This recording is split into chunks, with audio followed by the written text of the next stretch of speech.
Hi hello welcome back to our channel. ఈరోజు అయితే కొత్త హ్యాండ్ డిజైన్తో అయితే మేము ముందుకు వచ్చాను.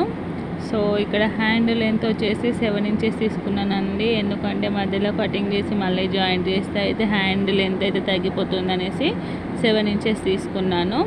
మళ్ళీ పైన కింద జాయింటింగ్ అనేది కూడా కావాలి కదా. సో ఇక్కడ అయితే 4 ఇంచెస్కి సైడ్కి కిందికి అయితే ఇలా 4 ఇంచెస్ అయితే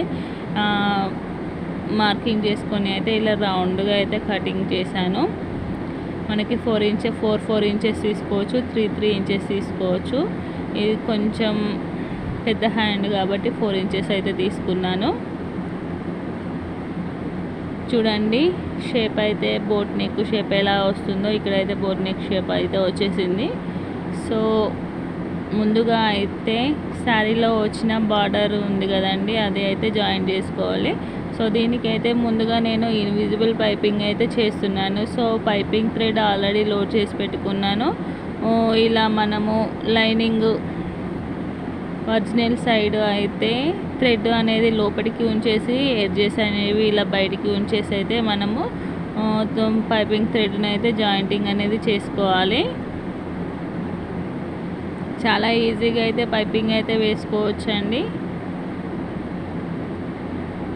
సో చూడండి నేనైతే ఇక్కడ సింగిల్ పాదంతోనే చేస్తున్నాను.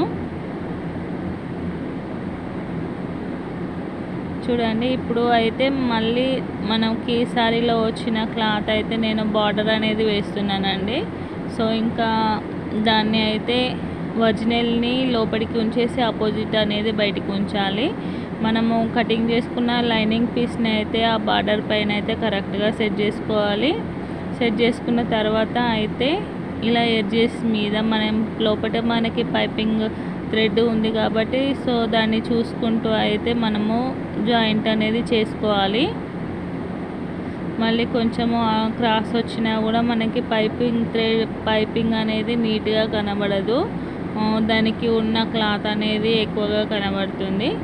సో కొంచెం నెమ్మదిగా కుట్టినా కూడా జాగ్రత్తగా కుట్టుకోవాలి.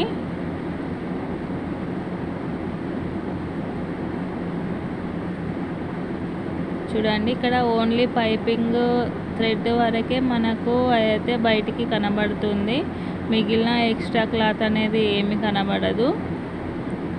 దీనికి హిమ్మింగ్ చేయాల్సిన అవసరం కూడా ఏమీ ఉండదు.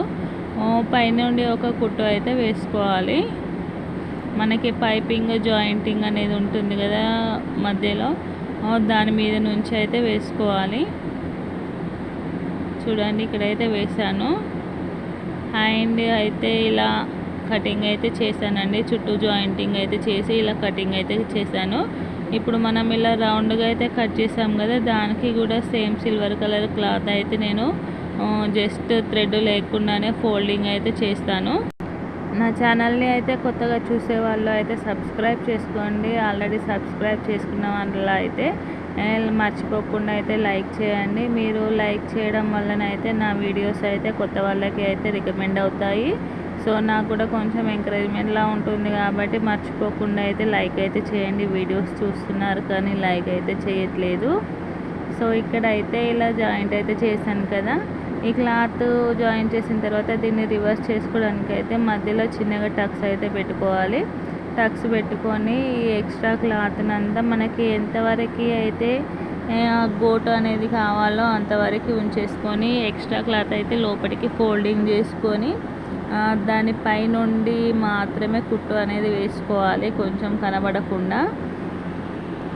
ఎందుకంటే మనము మీద జాయింట్ చేసే పఫ్ అనేది మళ్ళీ వేస్తాం కదా, కుట్లు అనేవి మనకి ఎక్కువగా కనబడతాయి. సో కొంచెం నీట్గా వేసుకుంటే బాగుంటుంది.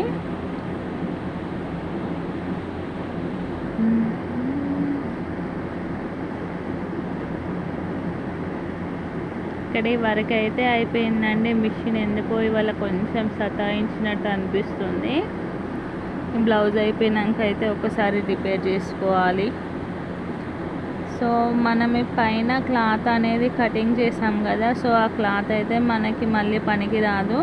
సో దాని ప్లేస్లో అయితే ఇలా సేమ్ మ్యాచింగ్ క్లాత్ అయితే తీసుకొని ఇలా కటింగ్ అయితే చేశాను. మళ్ళీ సేమ్ అయితే కట్ చేయలేదండి, జస్ట్ లెంత్ కోసం అయితే సరిపోతుంది అనేసి తీసుకున్నాను. స్ట్రైట్ క్లాత్ అయితే తీసుకున్నాను.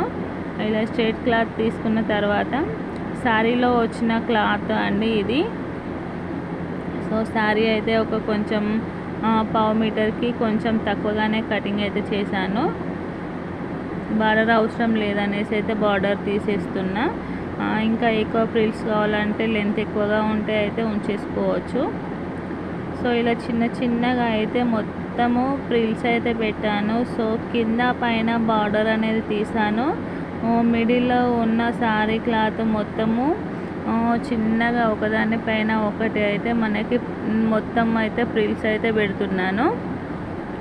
సో ఇది అయితే జార్జెట్ క్లాత్ కదండి, ఫ్రిల్స్ అనేవి మీదికే లేస్తున్నాయి. అందుకే ఇలా చెయ్యి అయితే పెట్టుకోవాలి. ఇలా చెయ్యి పెట్టి ప్రెస్ చేసుకుంటే ఫ్రిల్స్ అయితే కదలకుండా అలాగే ఉంటాయి. సో ఇక్కడైతే వన్ సైడ్ అయింది కదండి, ఇంకో సైడ్ కూడా పైన ఎలా ఫ్రిల్స్ పెట్టానో కింద కూడా సేమ్ అవే ఫ్రిల్స్ అయితే సెట్ చేసుకుంటూ ఒక స్టిచ్చింగ్ అయితే వేసుకోవాలి.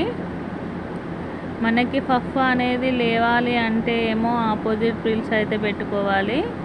ఇక్కడ మనకి స్ట్రైట్గా ఉండే ఫ్రిల్సే కావాలి కాబట్టి ఇలా సేమ్ పైన ఎలా పెట్టామో అలాగే ఫ్రిల్స్ అయితే క్లాత్ అయితే సెట్ చేసుకుంటూ ఫ్రిల్స్ పెట్టుకోవాలి. చూడండి చాలా చిన్నగా అయితే ఫ్రిల్స్ పెట్టాను. శారీలో క్లాత్ అంతా కట్ చేసి మళ్ళీ క్లాత్ వేస్ట్ చేయకూడదు కదండి, అందుకే అయితే చిన్నగా ఫ్రిల్స్ అయితే పెట్టాను. తక్కువ క్లాత్ ఉంటే అయితే కొంచెం ఫ్రిల్స్ సైజ్ పెంచుకుంటే సరిపోతుంది. చిన్నగా పెట్టాను కదండి, అందుకే ఇక్కడ కొంచెం సెట్ అవ్వడం లేదు.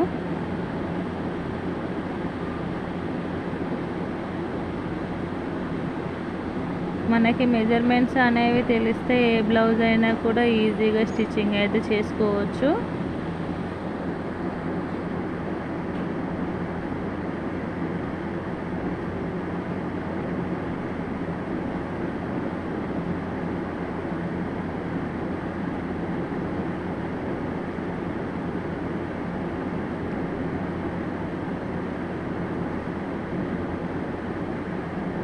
చూడండి, మనం ముందు హ్యాండ్లో నుంచి ఇలా కటింగ్ చేసుకున్న పీస్తోనైతే మనం పెట్టుకున్న ఈ ఫ్రిల్స్ క్లాత్ అయితే సరిపోతుందా లేదా అనేసి అయితే చూసుకోవాలి. ఒకవేళ కొంచెం ఎక్కువ తక్కువ అనిపిస్తే తక్కువ అయితే ఫ్రిల్స్ తీసేయాలి, ఎక్కువ అయితే ఫ్రిల్స్ పెట్టుకుంటే సరిపోతుంది. ఇప్పుడు అయితే స్ట్రైట్గా కటింగ్ చేశాను కదండి, ఆ పీస్ పైన అయితే ఈ ఫ్రిల్స్ క్లాత్ అయితే ఇలా స్ట్రైట్గా జాయింట్ అయితే చేసుకోవాలి. మనకి లోపట అవసరం లేదు అనుకుంటే లైనింగ్ అనేది వేయకున్నా పర్లేదు. అది అయితే కస్టమర్ని అడిగి అయితే మనమైతే లైనింగ్ అయితే వేయాలి.